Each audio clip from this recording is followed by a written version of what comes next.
Hello everyone. Civil सेवा में आप सबका स्वागत है।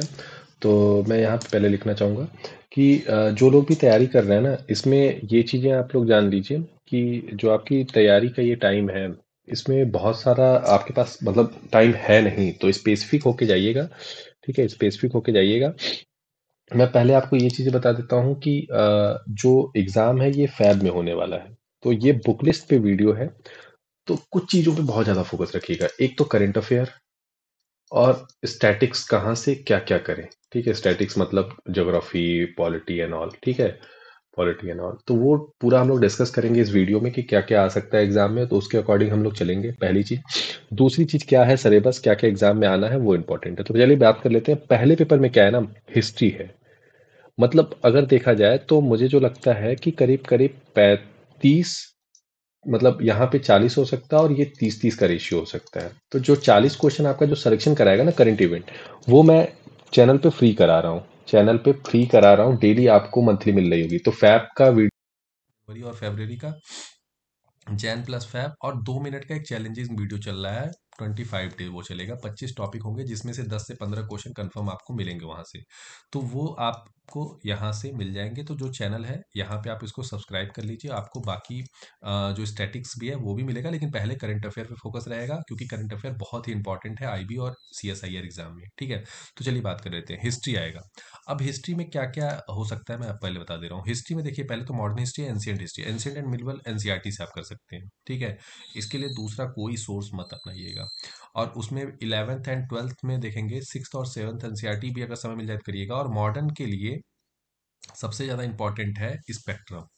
और आप कहेंगे स्पेक्ट्रम बड़ा है, तो थोड़ा सा स्पेसिफाई होइएगा। अगर आप बोलेंगे तो मैं बुक वाइज भी बता दूंगा कि क्या क्या मॉडर्न हिस्ट्री में आपको इंपॉर्टेंट है वो पढ़ने के लिए। ठीक है, तो हिस्ट्री के साथ तो ये हो गया। अब यहाँ पे आप देखिए, तो आपका ये पहला पार्ट क्लियर हो गया कि क्या क्या पढ़ना है। सेकंड है कॉन्स्टिट्यूशन। इसके लिए कुछ नहीं जाना है, आप जाइए लक्ष्मीकांत के साथ। लक्ष्मीकांत से बेस्ट बुक नहीं मिलेगी। और गवर्नेंस और जो वो है, वो मैं बता दूंगा आपको कि सोशल कहाँ से पढ़िए। ठीक है, ज़्यादा क्वेश्चन इससे नहीं आएंगे, लेकिन आएंगे तो आप उसको मैं बता दूँ। लेकिन लक्ष्मीकांत आप कवर करिए, ये 90% पॉलिटी आपका सिलेबस कवर कर देगा। 10% मैं आपको बता दूंगा। करंट इवेंट का मैंने बता दिया। मुझे जो मैं चैनल पे करा रहा हूँ बस उसको आप फॉलो कर लीजिए। इससे ज़्यादा आपको एक चीज़ नहीं पढ़ने की आवश्यकता पड़ेगी। ठीक है, अगर किसी को कलर से दिक्कत हो रहा है तो मैं कोशिश करता हूँ कि कलर को चेंज कर लेता हूँ यहाँ से। ठीक है, तो देखिए अब बात कर लेते हैं कि इंग्लिश की। ये तो आपको प्री का समझ में आ गया ना, पहले पेपर में क्या क्या होगा। अब इंग्लिश की बात करें। इंग्लिश में देखिए, एसपी बख्शी अगर किसी के पास है तो वो आप पढ़ सकते हैं। उससे अच्छी कोई बुक नहीं है। ठीक है, और मुझे नहीं लगता कि ये 50 में से अमूमन 40 नंबर तो एवरेज सब पाएंगे। तो यहाँ पे आप लैग नहीं कर सकते। अगर आपके पास समय लग रहा है तो एक्सपी बख्शी पढ़ लीजिए, नहीं तो आप इसमें टेस्ट से चीज़ों को कवर करने की कोशिश करिए। ठीक है, नेक्स्ट आते हैं। ये देखिए पहला ही पेपर का हो गया। ये 150 नंबर का पेपर होगा और 150 में से एटलीस्ट मुझे उम्मीद है कि आप लोग 90 से 100 के बीच में। और हाँ, बहुत लोग का क्वेरी है कि पेपर का लेवल क्या होगा। मैं पेपर का लेवल बेसिकली आपको बता दूं कि इतना जान लीजिए कि एक जो स्टेट पीसीएस होते हैं ना, उसके लेवल में पेपर का होगा। ठीक है, यूपीएससी जितना हवा बन रहा उतना नहीं रहेगा, हाँ, लेकिन स्टेट पीसीएस का लेवल रहेगा। तो एटलीस्ट उतनी तैयारी आप करके चलिए। अब आते हैं इसमें। और दूसरी चीज़, बहुत लोग पूछ रहे हैं कि किसके लिए सूटेबल होगा। देखिए, यूपीएससी जो कर रहा है उसके लिए भी सूटेबल है, एसएससी जो कर रहा है उसके लिए भी सूटेबल है। क्योंकि यहाँ पे जो जनरल साइंस का है, क्योंकि जनरल साइंस यूपीएससी के बच्चे बहुत कम पढ़ते हैं, वो साइंस एंड टेक्नोलॉजी पे फोकस उनका होता है। दूसरा, ये देखिए अर्थमेटिक्स है, ये रीजनिंग है। 75 क्वेश्चन है उनके वेटेज का, प्लस 50 नंबर का है, तो 125 उनका भी वेटेज है। ठीक है, और ये जो पार्ट है ना, डिसीजन मेकिंग मैनेजमेंट, ये दोनों सबके लिए नॉर्मल है। तो ये 50 दोनों के लिए कॉमन है। मतलब कि अगर देखा जाए तो ये पेपर है 200 नंबर का और वो है 300 150 नंबर का। तो 350 में 125 और प्लस उधर देखिए करंट अफेयर देखिए सब पढ़ते हैं, दोनों पढ़ते हैं। तो करंट अफेयर भी अगर मैं हटा दूं तो करीब करीब दोनों के लिए 50-50 का वेटेज है। तो ऐसा नहीं है कि किसी के लिए नहीं है।